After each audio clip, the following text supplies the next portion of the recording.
Hey guys, welcome back to Builder Funnel Radio. This is episode 92 and another edition of the Growth Series. Now, in today's conversation with myself, it's a solo session. I'm going to dive into this concept of lead flow. We're going to talk about too many leads, not enough leads, how to qualify leads. And this all was sparked from a conversation I had with a remodeling company the other day. And so figured it would be a good topic to share with you all and wanted to basically run you through my thoughts on this topic. I'm very passionate about it. Would love to hear what you think after the show. So sit back and relax. Again, this is episode 92 here on the Growth Series. Hey guys, welcome back to the Growth Series here on Builder Funnel Radio. You know, the other day I just got a call from somebody and we were talking about their marketing and their lead flow, and they weren't getting a ton of leads. And so we started talking through some things that they could do to improve their lead flow, things that they could do on their website with content. And they said something that finally made me stop. And I realized I'd heard this about 30 other times over the past 6 or 9 months, but they said, well, I don't want to get too many leads. I just want to get more high quality leads. And I was thinking about that. I'm going, gosh, I keep hearing this. I keep hearing that people, they kind of get afraid of getting too many leads.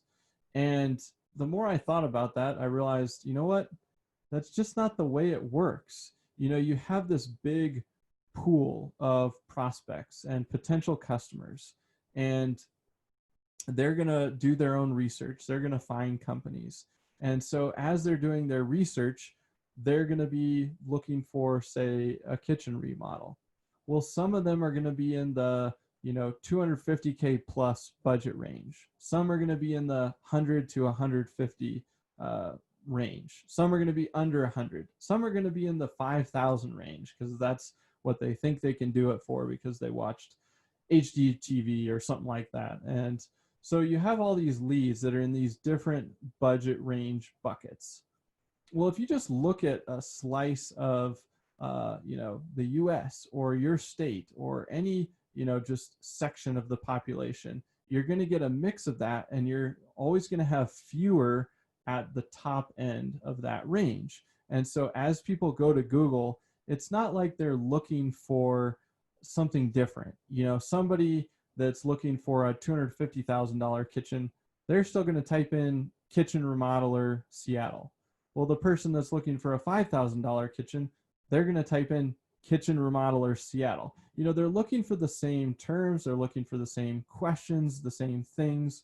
As they get into their research a little further, they do have some different questions. But if we think about that, if you're trying to generate more leads, as you start to get an inflow of those inquiries, it just makes sense that a bigger percentage is going to be at the lower end of the budget range. So if you target, say that $100 to $250,000 range, and that's kind of your sweet spot, well, there's just going to be less of those types of opportunities than the ones under 100,000 because there's more people that have a lower budget. So the more I was thinking about this, I just wanted to share a few thoughts on this concept of I don't want to generate too many leads, because I think that's what most people have a problem with, is they actually just don't have enough opportunities coming their way. And so the way you work it is that at the beginning, when you don't have enough leads, you just want to ramp up your leads. You want to get more opportunities. And if you have to pre-qualify them and turn them away, that's fine. But until you hit a point where you're literally too busy to handle those leads, then my theory is that you shouldn't really be adding all these barriers in terms of pre-qualification yet. Because sometimes you get on the phone with somebody, they think their budget's 50 grand, but then they end up spending 250. So early on, you don't really want to turn away those opportunities. And so the way I think about it is, say you're getting 5 leads a month from your website. Let's ramp that up. You need to get that to 20 to 30, something like that. And then when you're getting too many calls, you're getting too many form submissions where people are asking to get on the phone or they're requesting quotes, then you can start to use content then you can start to use pre-qualification questions to put up some barriers, and that can start to qualify you back. And so the end result is that you actually do get more high quality leads, or leads that are in your target market, your target range. But until that point, I think the challenge is you just don't have enough leads. So here's another way to look at it. Let's say you're getting 20 leads a month. Well, maybe 4 of those are perfect, and they're going to close. Maybe 8 of them are good leads, and those are good opportunities, but you're just not going to close 100% of them, so you end up closing 4 of those leads. Well, you kind of know your numbers now. You're saying, hey, out of every 20 leads I get, I'm going to close 4 of them. Well, if I want to double my business, I need to ramp this machine up so that I'm getting 40 opportunities every month, and then I know I'm going to close 8 of those. But look at the numbers. You're going, hey, I just doubled my business, but I got 16 more leads a month that are going nowhere, that are garbage, and you're having to sift through those and work your way through. But if you just try to ramp your leads up by, I just want 2 more of the best leads or 4 more of the best leads. Well, how are you going to do that? And so I like this concept of just saying, hey, I'm just going to ramp up my lead volume, and then I'll build a qualification system to bring the ones to me, to my phone, to my first meeting that are a good fit. And so there's a few things that you can do to start that qualification process. 1, you can openly talk about pricing on your website. 2, if somebody fills out a consultation request or a contact us form, you can actually have a response email go out to that person and say, hey, thanks so much for reaching out. Before we can set up a call, we just need to make sure that we're a good fit.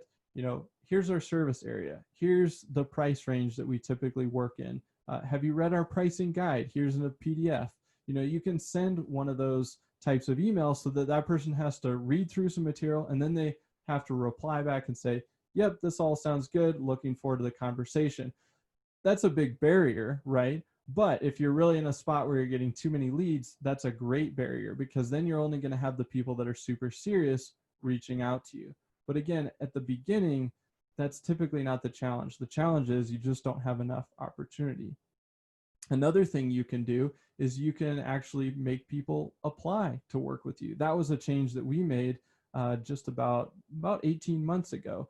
And we did that because we were getting so many leads through our website, and we were getting so many requests to book meetings and schedule website reviews and things like that. And so we realized we needed to add a big barrier to that. And so on that apply to work with Builder Funnel page, we ask a lot of questions. People have to fill out tons of information. And so you can do the same for your projects. You can say apply to work with us, and it adds a level of exclusivity. But it also allows you to ask more questions, because people feel like, oh, wow, this company's in demand. I need to apply to work with them. Then they're more inclined to fill out all that information. And you can ask things about, like, what's the project you're considering? What's your budget? What's the area that you're in? And you can ask for an address, and you can ask for things that normally, you would turn a lot of people away.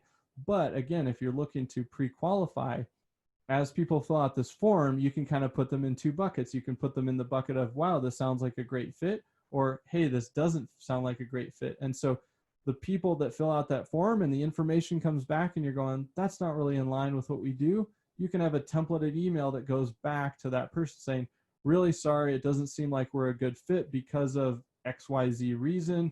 But hey, here are a couple of other resources or a couple of other companies that do great work. I'd love to, send you over to their websites, and you can link them. So there are always ways to add barriers and qualify your leads better or more efficiently. But again, I think that's step 2. Step 1 is, let's ramp up the leads.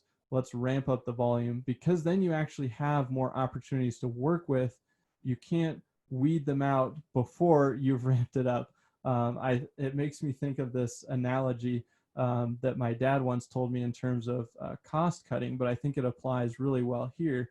You can't carve, the statue of David or chisel that out, of a small piece of rock. You got to have this big piece of rock, and then you can chisel away.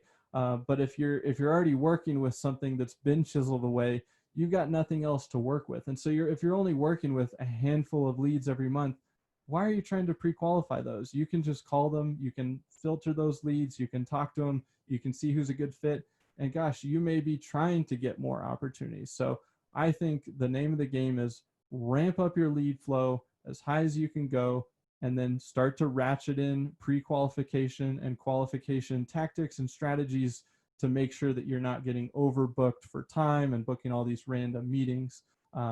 So anyway, just some thoughts on this whole concept of too many leads. And you know, the way I think about it is I'd always rather have too many leads than not enough leads. Thanks guys for listening. We'll see you next time here on Builder Funnel Radio.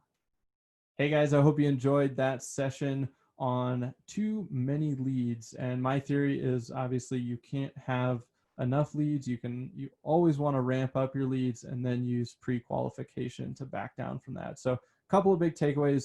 Look at your lead flow. Do you feel like you have enough leads? And if the answer is no, and just answer it from, do you feel like you have enough opportunities in general? And if you don't have enough opportunities, let's ramp them up first. Then we can worry about pre-qualification. So if you feel like you need more business, you need more work, you don't have a good pipeline, number one goal, ramp up your lead flow, then we'll worry about qualification. So that's my main takeaway today, is just think about, do you have too many leads or not? And I guess takeaway 2 would be, if you do have too many leads, then you can go to phase 2 and start doing some of those things that I talked about to pre-qualify your leads. But again, I think that's less common based on all the people I've talked to on a weekly basis. The most common challenge is not enough leads. So get out there, ramp up the lead flow, and we'll see you next time, guys, on Builder Funnel Radio.